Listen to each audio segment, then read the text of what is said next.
Hi, it's Chris with Implied Music. Once you've got a chord progression you like, and we'll look at two great cinematic epic chord progressions today, you've got to figure out a way to hand the notes out to the instruments in your arrangement. Today we're going to look at inversions and a little bit of orchestration. Two simple examples, very powerful sounds.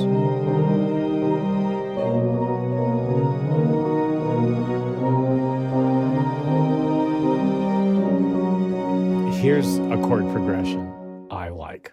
You can see the chords, I've written them across the top here. C major 7, E flat major with a flat 13th. And you're not going to hear it in the piano right away, this stuff. A flat major, sharp 11. We're going to get into those extensions once we get into the orchestration. But in the meantime, just listen to this simple motion.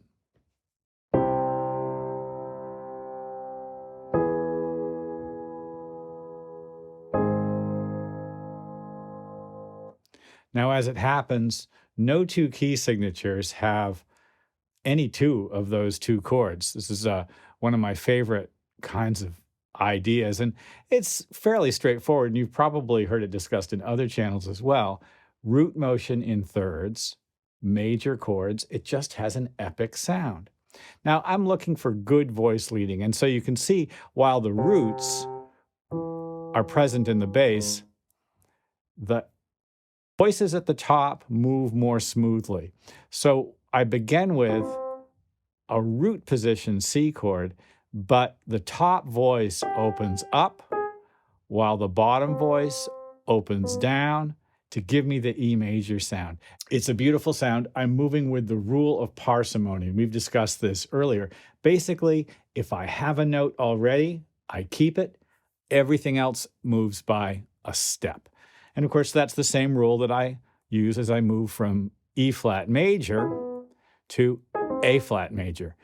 The G sharp becomes in my mind A flat. It's the same key. E sinks down. B steps back up again to C. Everything moves very smoothly.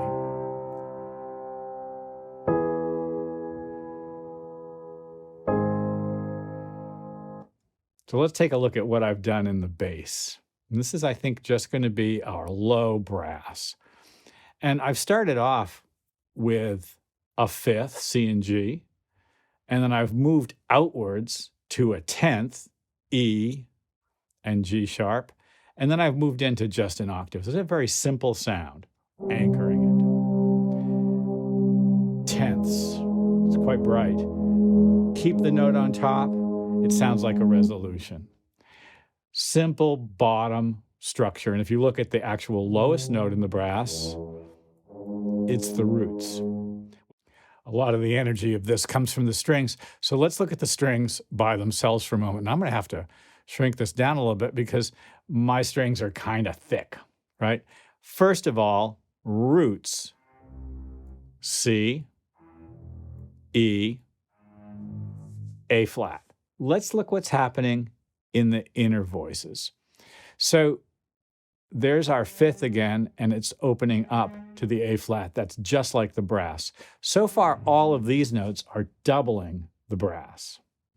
Now, what's happening at the top? Well, third, fifth, fifth, third. Let's listen to just the top.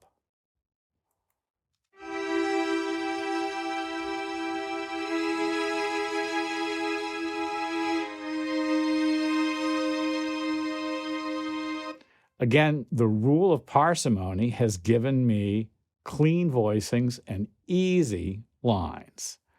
All together.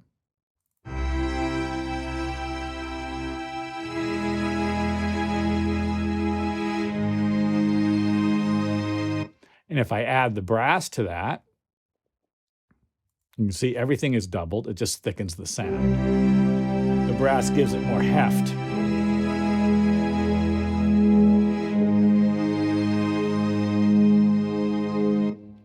Well, what am I doing in the winds? Let's take a look. The winds look really busy, don't they? Well, I've just used like some common tones to create something sort of exciting, right? And here, I'm just going to get rid of that, and let's listen to what's happening here. Just a little propulsion, right? That little propulsion sort of will move things forward a little bit. And if I listen again with that little arpeggio on the top, you can see I've extended the idea of the scale. There's the third, the fifth, and then major 7, 1.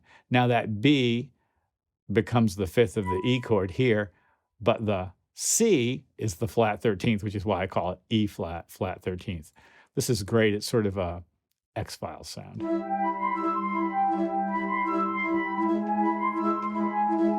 A flat major. The D gives us the Lydian sound. It's kind of fun by itself. Add the brass. The brass is quite low.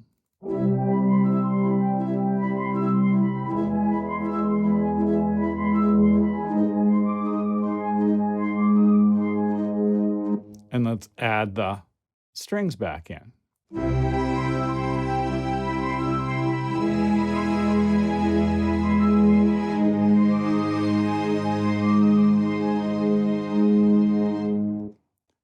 The next chord progression I want to look at is sort of a pianistic one. And, you know, I'm a pianist, so here's something that's kind of fun. You can see I've written the chords in again on the top. In the C minor 7 chord, there are a bunch of common tones to the B major 9 chord. For instance, the third of C minor 7 is the major third of B major, right? Interesting. The minor 7 is the major 7. That's just the way things work. Well, I've written a little wiggly line on the top. It's gonna be the thing that your ear catches.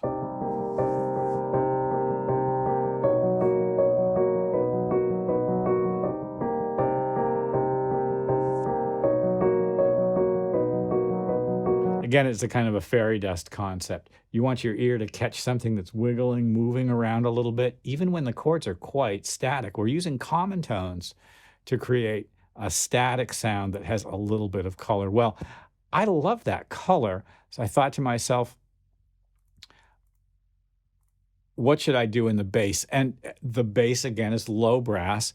Now, let's just listen to it because it's kind of a melody.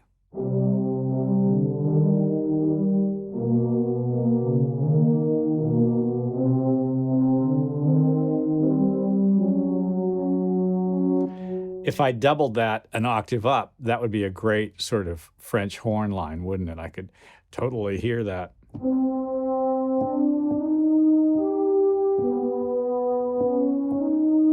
Right, or even higher.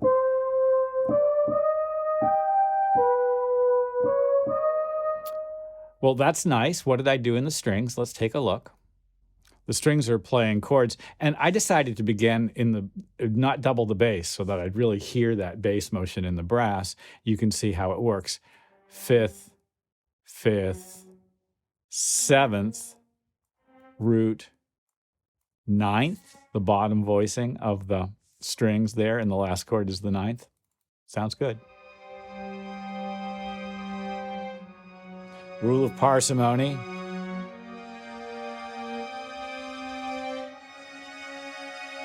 And I've taken advantage of the common tones, aren't I, here on the top.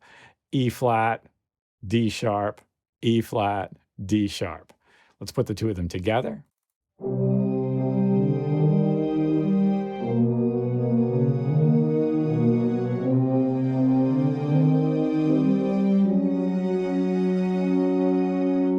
So much fun. What is happening in the woodwinds? It's a little pulse. Look at all those common tones. I just took those two common tones and I just played a little rhythm on them like I was playing on a cymbal, or I don't know, it'd be great on vibraphone as well. I should probably double this with glockenspiel or vibraphone for even more fairy goodness. Let's watch the whole thing go by and listen to it.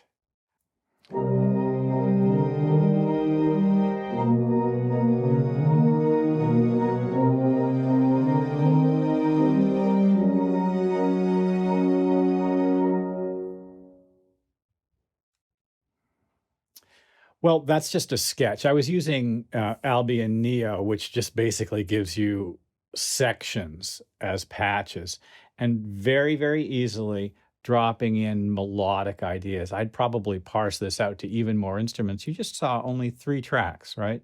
Winds, strings, low brass. The ideas, the chord progressions came from fiddling around on the piano, and then I expanded it outwards. I used the rule of parsimony. Voices move only as much as they have to. I also wanted to get tiny little melodic, I guess I would just call them like wiggles, or if I wanted to use a fancy word, oscillations, to get a little propulsion in there. And I think that was really fun.